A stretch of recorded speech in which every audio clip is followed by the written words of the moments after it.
Почитувани, вчерашната посета на Прилеп на Христијан Мицкоски, продолжената рака на Никола Груевски, е само уште еден во низата негови очајни обиди да манипулира со работниците од Еврокомпозит, со бизнисмените и дукенџиите.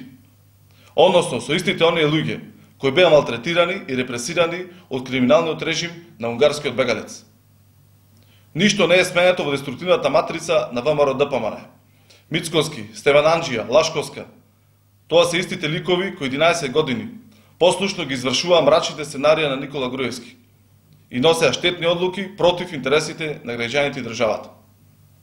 Токму власта на ВМРО-ДПМН го остави Еврокомпозит со долг од 5 милиони евра, со блокирана сметка и неисплатени плати и придонеси за вработените.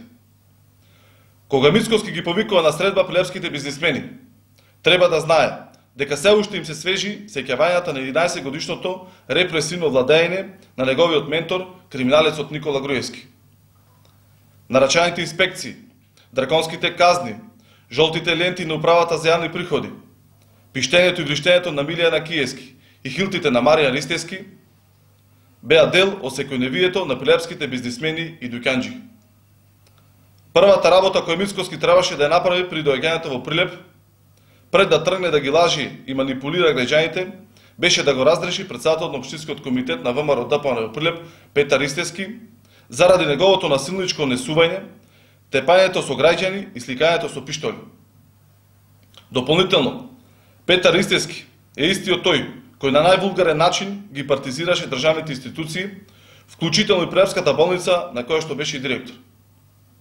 На македонската јавност е јасно дека Мицкоски ниту има намера, ниту капацитет да ги решава проблемите на граѓаните. Членството на нашата држава во Европската унија и НАТО не е дел од личната и партиската агенда на Мицкоски.